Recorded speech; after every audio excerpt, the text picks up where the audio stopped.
Hello everybody, this video is covering chapter 10, direct marketing of our promo text, which is, we can really think about it just the way that the marketers, advertisers reach out to customers, try and get them to do something, deliver the ad or the message that they're trying to deliver, and the mediums through which they do that. So first off, what we're going to talk is, the purpose of direct marketing. Why is it popular? It's very popular in the world of advertising, so why, what makes it that way? Talk a little bit about difference between mailing lists and databases. The two definitely are related. Use your mailing list to build your databases, and then we'll talk about how some of the messages are delivered across to the targets and across the platform. So what is kind of this idea of direct marketing? It does go back, it's actually, they say LL Bean here, but it goes way back, for hundreds of years at this point. The idea that you have some sort of mailers, flyer, advertisement, promo that you're sending directly to a customer. Maybe in the olden days we think of maybe hand delivering. It could be the mail, the postal service has made lots of money over the years by delivering these kind of messages.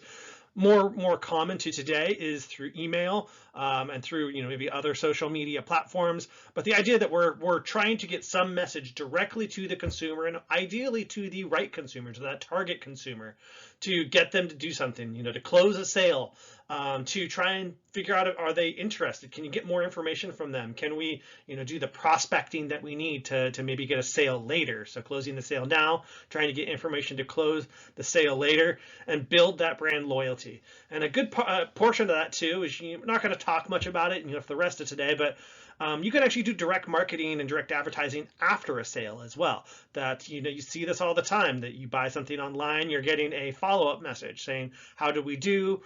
Continuing building that relationship. A lot of times they even make additional offers, 10% off your next order, or something like that in that email, and that direct marketing piece too, as well. So direct marketing, it's evolved from that, what maybe was a flyer. I remember as a kid the idea of the Sears catalog or the Montgomery Ward's catalog.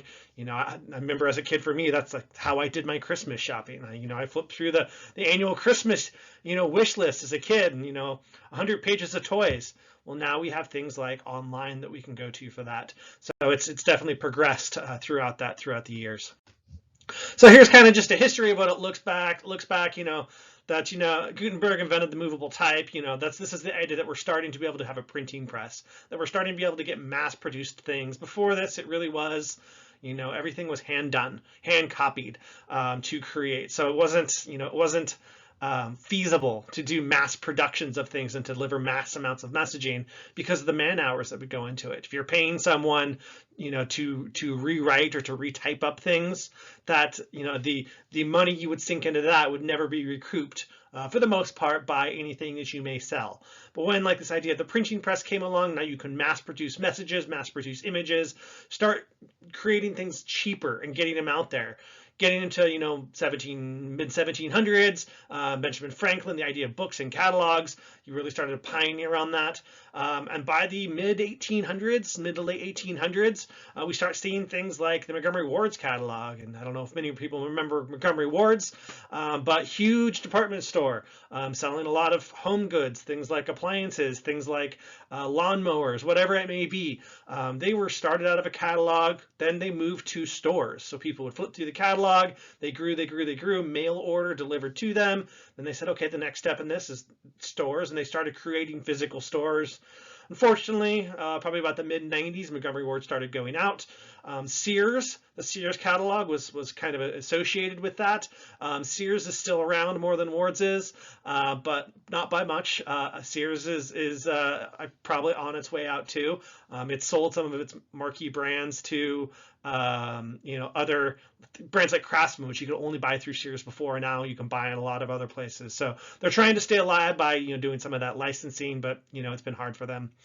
Take us through today. We have all sorts of different catalogs that come to us. One thing they do mention here is the Publishers Clearinghouse. That was another idea that kind of came through, that you were mailing out these entries to people for subscriptions to get them to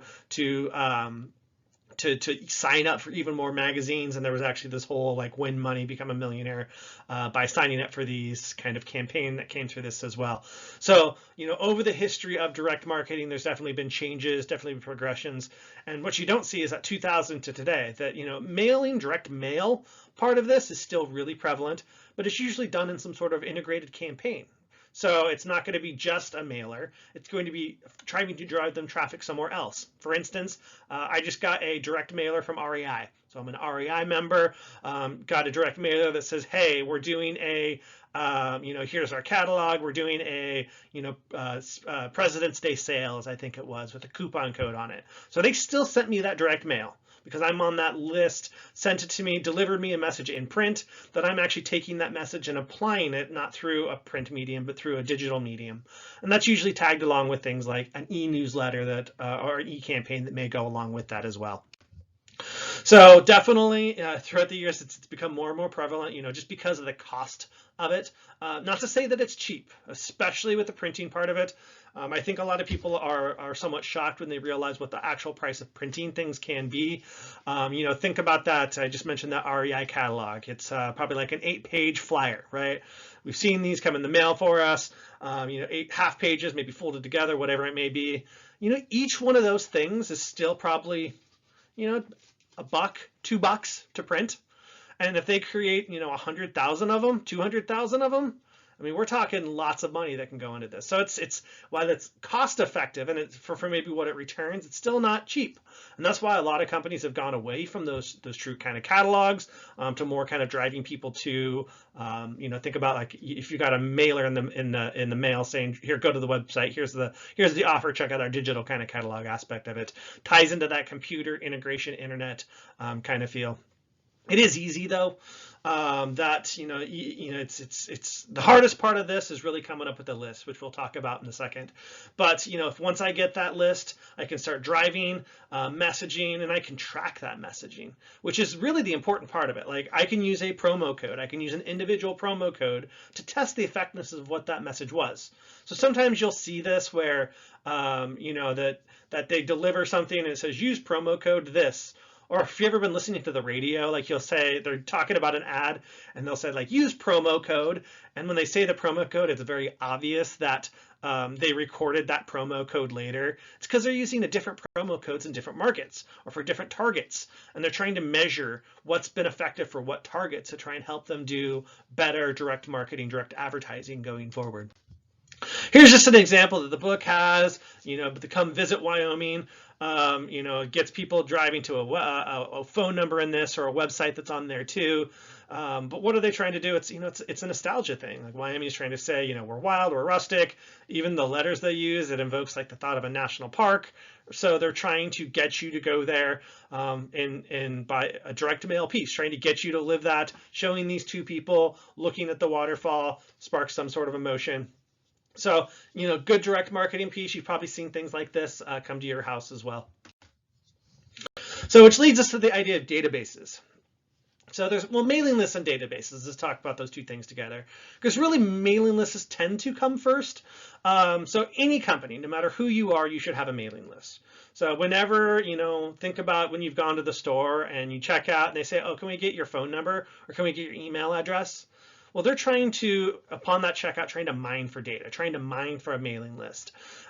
This is, if you've ever been to some sort of trade show and you walk by a booth and there's a fishbowl and everyone's throwing their business cards in there to win an iPad or whatever it is.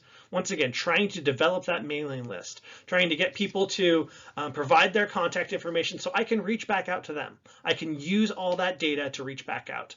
Now, traditional direct marketing says that, okay, we're going to take that address, take that phone number, send them a note, send them a card. More modern direct marketing and the email campaigns, I'm a huge proponent of email advertising, email marketing because of the data you get. When I send, this might be scary, and we'll talk about spam here in a little bit, but when I send out an email and you click on it, I know that you clicked on it. I can see that someone at your email address clicked on that. I can see what you clicked on inside that email, what you clicked on next. So I basically tracking you through that interaction with the e-newsletter I send you. So if you click on a product in that newsletter, I know you've just self-selected yourself, that you have some sort of interest in that product. That'll help me build my database, which we'll talk about more here in a second. You can also buy these lists that, out there, buy 100,000 potential contacts or whatever it may be. Not nearly as effective as internal lists, but they're good for quantity. But combining these two, the internal stuff, the external stuff, and we're going to talk about these list enhancers. So these are the other data I can find out about my customers, about my clients. How old are they? Where do they live? What are their geographics? We get into maybe even some preference, behavioral kind of thing, like what helps define them. And when I could take all that stuff and put it together, that mailing list can turn into a database. So instead of just a mailing list where I send out a mailing piece through the mail, or I send out an e-newsletter, I'm using that and reference it with the information that I know about the person, that they like these kind of things, that they have this some sort of feeling about things, that that their birthday is on this time. I mean, think about you're probably a member of some sort of loyalty program where we just had Red Robin the other day, and we get a birthday, a free hamburger on your birthday, right? That they can entice you to interact with them by knowing that additional database material from you. So they're supplementing that mailing list with personal data and trying to build a database on you to help understand you. And this is where we go back into that idea of consumer behavior. The more I can understand the people that I'm trying to reach, the better chance I'm going to have of doing some sort of sale. That direct reach out to them is going to have success in delivering a message or getting you to buy a product. Now, that's not to say that people want this all the time. There is a definite negative downside to it. People don't like the fact that companies know so much about them. Well, let me say that they used to be much more opposed to it. I think as we go more and more into the digital age, I think people are becoming more comfortable with it, and maybe at their own peril sometimes too. So here's kind of just how they're visualizing in the book. You take your mailing list, you dump that into your database, you dump this list enhancers, the demographics, the psychographics that we understand, that you dump that in the database, and we dump in the information that they provide about themselves, that they may self-select. You can think about your social media accounts where you actually say, this is what I am, and these are the things I like. I'm a fan of this kind of group. Dump that all into our database. We can create a very nice, tidy profile or persona of our customer that we're trying to reach out to. So, how is media used? I mean, there's lots of different ways that we can do this. That there are, we've talked a lot already about kind of that direct mail aspect of it, but there's this e-communications piece of it. There's the physical showing up at people's door aspect of it. This is still used in the business world a lot. The idea that, this kind of company buys this kind of thing. It's easy for them to throw the mail I send them away. It's easy for them to hang up on me. But when I show up at their doorstep, it's much harder for them to turn me away. Usually you can get a little bit of FaceTime. Once again, people either think that's pushy, sometimes it's effective, whatever it may be. It's a part of what we do. Then there's also this email component, because email is what we do, and it's by far the cheapest out of everything. I mentioned email programs. Depending on what email your program, if you have a small company, you can send out to like up to 2,000 contacts a month, up to 6,000 emails to those 2,000 contacts, basically for free. If you're more than that, you have to have some sort of plan, but we're only talking, maybe 50, $100 for that plan to manage it, to have some sort of email marketing direct campaign. Well, that's obviously much cheaper than printing a catalog, where it's $1 a piece, or flying someone there, or driving someone there, or even paying them to make calls. So, there's definitely this idea that there's lots of different ways. Usually it's some sort of tandem of it. Some people are going to react better to one way as to the other way. So however you can do that, great. Television, they do kind of get this idea as well. The book kind of talks about television, but for most of us, I'll be truthful, television advertising is too expensive. You can get some local ads, but then again, it's not even targeted to necessarily who you want. It's kind of this throw it at the wall and see what sticks. So it's kind of my caution. We'll talk a little bit more about infomercials here in a second on the last slide. But television is another medium through which you can do this, but probably not as effective as some of the others. So, we've kind of hinted a lot at email. This idea of spam comes along with email a lot, because that's the number one drawback is, people tend to tune it out because they do get a lot of email spam into their inbox. And is it as effective as it could be? Let me tell you, it's effective. An average email campaign is going to have, if I send out, let's do round numbers. If I send out 1,000 emails, chances are I'm going to get between 200 and 250 to maybe 300. So that's 20 to 30% of people that are going to look at my email, open it. Of that, I'm going to get maybe another 20 to 30% that are going to click on something and interact. And of that, maybe another 20 to 30% of that are going to buy something. So for every 1,000 people I may send out there, I'm going to get 5, 10, 20 people that are having some sort of meaningful interaction with it through a purchase. So multiply that by, take that list of 1,000 and now turn it into 100,000. Can be effective just off of mass. People do get tired of it. So as a small company, the kind of the general rule is people are usually okay with being contacted once a month. Once a quarter, but if I start reaching them once a week or multiple times a week, it's just kind of a matter of time before people start tuning out and start unsubscribing from your list, because that is something that, by law in the US, all you have to be able to do is unsubscribe from a list. So I can email anyone, put them on an email campaign, but they just have to be able to unsubscribe. It is slightly different in Canada, just for anyone that may be interested. Canada has a law set forth that says you have to that the people you mail have to actively engage or have to actually sign up for your list. So, that can be kind of passive. That could be someone that I do business with a lot, can you can consider in that pool, because by reaching out to me and doing business with me, they agree to be in that. Things like fish bowls, once again, those business cards, someone gives you a business card, they know what's going to happen.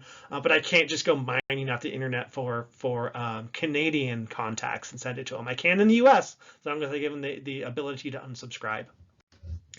So kind of the last slide here, we're just talking about infomercials, and the book has a very kind of television aspect of what an infomercial is, but I'm going to tell you that this is kind of the life of modern social media and internet advertising as well. I mean, how many little quick blurbs, 60 seconds or less, talking points do you see where you have this quick little testimonial or a product description? That's really the modern day version of what a testimonial is. That they're trying to get some sort of, they say same day response, but some sort of, with social media, instantaneous response. A click here, buy now.